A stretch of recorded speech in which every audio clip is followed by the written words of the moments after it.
Thank you, Chairman Rogers, and to the ranking member for this hearing. Secretary Kendall, it's great to see you again, and General Alvin, congratulations on your recent promotion. I look forward to working with you in your new position. My district is home to Nellis Air Force and Creech Air Force bases, which combined host over 15,000 military members and thousands of families who call Nevada home. General Alvin, I've asked this question to Secretary Kendall and your predecessor, so I want to make sure I get your perspective on it as well. What role do you see Nellis Air Force Base and Creech Air Force Base playing as part of our national defense strategy?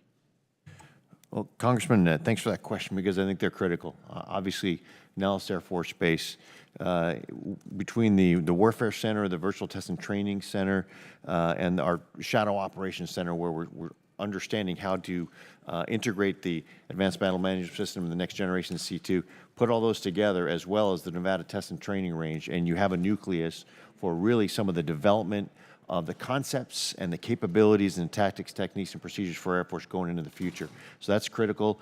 Obviously, we have the right ramp space, we have the right runways, we have the right training ranges, everything is set up there. And with Creech, we obviously have the ability to conduct the medium altitude, the MQ-9 and such, those unmanned aerial vehicle operations. Between the two of them, I think it's quite critical to our future for the long term of the Air Force. Completely agree. And we look forward to your leadership in that regard. Previously, airmen at Creech Air Force Base received assignment incentive pay to help encourage retention and offset some of the additional cost associated with being stationed at Creech. Creech has submitted a new request for approval of assignment incentive pay, and it's my understanding that the Air Force is supportive of the request. Can you discuss any movement and efforts to award assignment incentive pay for airmen stationed at Creech, please? I'll have to get back to that, Congressman, because there is a process. If it's gone through the base, it comes up to the Major Command, and that comes up through the headquarters. Traditionally, those requests are made in association with undermanned units, not enough manpower there, but we'll certainly look at the requests coming through the base to the Major Command. Yeah, and it is because of the unique element of what they do. It's not so much that there are fewer people, it's that the unique elements of what they do and that they have to go home at the end of their deployment every single day. And they need the wages to keep up with the cost of housing and childcare and other demands. So if we could factor that into the criteria, I'd appreciate it. Access to safe, secure, and affordable housing is another concern of the constituents that we represent. As recruits consider military service, the availability and affordability of adequate housing is a concern. Nellis Air Force Base is among the installations with the highest levels of unmet housing need. This time last year, that unmet housing need meant that young airmen were being released into off-base community housing after 11 months. It concerns me that since then, the issue has only worsened, with airmen now being released after only 8 months. I don't have to tell any of you, but 8 months is very short of the Air Force's requirements of 36 months time in service.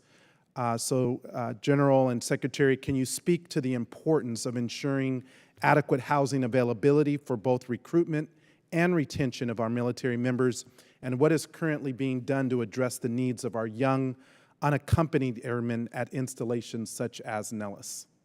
It's a priority for us, and we're making a substantial investment in that area in our overall budget. For Nellis specifically, we just did a dorm renovation there for about $4.5 million, and we are working on the potential to address the dormitory deficit with additional construction. So 2 dormitories at Nellis are being considered for MILCON right now.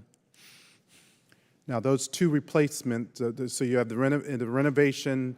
I know, and thank you to the chairman and the ranking member for working with me on the prioritization of those new dormitories, but we have older dorms that are coming out. So it's just like in public housing, you're really not adding to the supply, you're replacing supply that has come off the market, if you will. So I really need leadership in the Air Force to understand this dynamic. The unique element at Nellis, being off base, is not affordable, and in some cases it's not safe. It's not in the best interest of the airmen and their family. and our national defense. So I would really encourage leadership to work with me in this regard, and thank you to the chairman for your leadership as well.